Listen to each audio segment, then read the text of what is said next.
अस्सलाम वालेकुम नाज़रीन, क्या हाल है। मैं उम्मीद करता हूँ आप लोग खैर आफियत से होंगे। आप लोगों की आफियत खैर ही मतलूब है। नाज़रीन, आज मैं आपको आसान अल्फाज में एक हमारे यहाँ नॉर्मल प्रैक्टिस है उसे डिस्कस करते हैं, फिर मैं आपको बताऊँगा कि ये सही है या गलत है।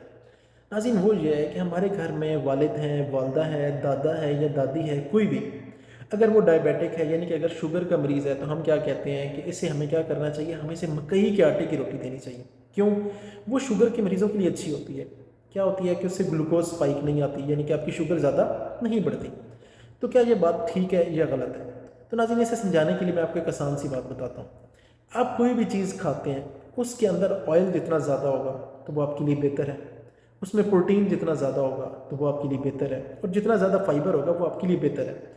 यानी कि ये तीन चीज़ें कौन कौन सी होगी? फैट यानी कि थदियाई यानी कि ऑयल हो गया, प्रोटीन यानी कि जो गोश्त में मौजूद होता है उस तरह की एक चीज़ है, और आखिरी चीज़ थी फाइबर। जितना ज़्यादा होगा तो वो आपके लिए बेहतर है, और शुगर के मरीज़ के लिए तो बहुत ज़्यादा बेहतर है। क्यों? ये वो चीज़ें जो आपको आहिस्ता आहिस्ता एनर्जी देती हैं, और तो आपको ग्लूकोज स्पाइक नहीं आती। तो अब कॉमन सेंस की बात यह है, हम चेक कर लेते हैं कि ये किस में ज़्यादा है और किस में कम है। तो सबसे पहले अगर मैं बात करूँ फैट की, थदियाई यानी कि तेल की बात करूँ, तो वो 4 ग्राम मकई में होता है, तो 2 ग्राम किस में होता है? गंदम के आटे में। मैं होल व्हीट फ्लोर की बात कर रहा हूँ, मैं मैदे की बात नहीं कर रहा। तो देखा जाए तो ये तो मकई का आटा बेहतर है, कितना? सिर्फ 2 ग्राम की वजह से। लेकिन बाकी जो दो चीज़ें हैं, कौन कौन सी? प्रोटीन हमारे पास है और फाइबर है। तो वो अगर डिस्कस करें तो फाइबर कितना मौजूद होता है जी? फाइबर तकरीबन 7 ग्राम हमारे पास मकई के आटे में है, तो 14 ग्राम, डबल से भी ज़्यादा है वो किसके अंदर मौजूद है? हमारे पास गंदम के आटे में। तो ये क्या करता है कि जब आप ये इसकी रोटी खाएंगे, चपाती खाएंगे, तो जो कार्बोहाइड्रेट नशास्ता है ये उसके हाजमे की रफ्तार आहिस्ता कर देता है।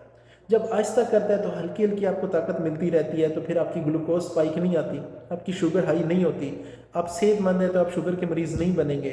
और अगर आप डायबिटीज़ के मरीज़ हैं, शुगर के मरीज़ हैं, तो भी वो ज़्यादा नहीं होगी। जो आपके गुर्दे हैं, जो आपकी किडनीज़ हैं, इनकी भी ज़िंदगी लंबी होना शुरू हो जाती है। क्यों? जितनी ज़्यादा आपके ब्लड में मिठास, शुगर हाई होगी ना, तो आपके गुर्दे क्या करेंगे कि फ़ौरन पेशाब आवर ला के उसे खून में से कम करने की कोशिश करेंगे।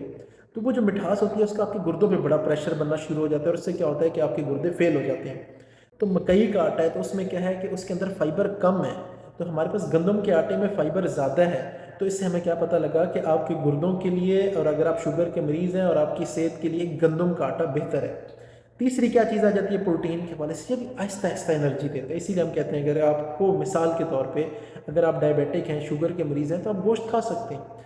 तो अगर प्रोटीन कंटेंट भी देखे जाएँ तो वो मकई में तकरीबन सिर्फ और सिर्फ 7 ग्राम है, लेकिन अगर मैं बात करूँ हमारे पास गंदम के आटे की, तो तकरीबन 10 ग्राम है। तो ये उस लिहाज से भी हमारे लिए गंदम का आटा बेहतर है। तो नाज़रीन, अब आपको क्लियर हुआ कि आपके लिए कौन सी चीज़ बेहतर है। ये बात अब 100% क्लियर हो गई कि मकई का आटा जो है वो शुगर के मरीज़ के लिए और सेहतमंद आदमी के लिए भी कोई बेहतर चीज़ नहीं है। अब शुगर के मरीज़ के लिए तो बिल्कुल बेहतर चीज़ नहीं है।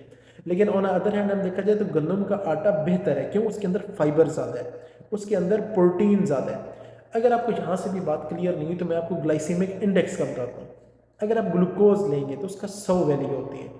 अब आ जाते हैं ग्लाइसेमिक इंडेक्स की। अगर मैं बात करूँ कॉर्न फ्लोर की, वो तकरीबन 70 है।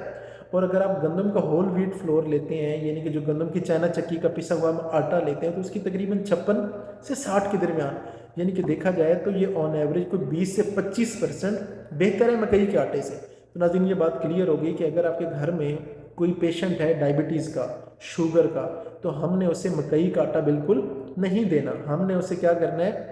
हमने उसे गंदम का आटा देना है, मैदा नहीं, गंदम का आटा देना है। तो उससे क्या होगा कि उसके गुर्दों की भी लाइफ लंबी होगी, और ओवरऑल उसकी सेहत भी अच्छी रहेगी, और उसकी शुगर में जो है स्पाइक भी नहीं आएगा।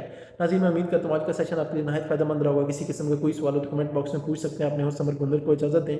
अल्लाह हाफिज़।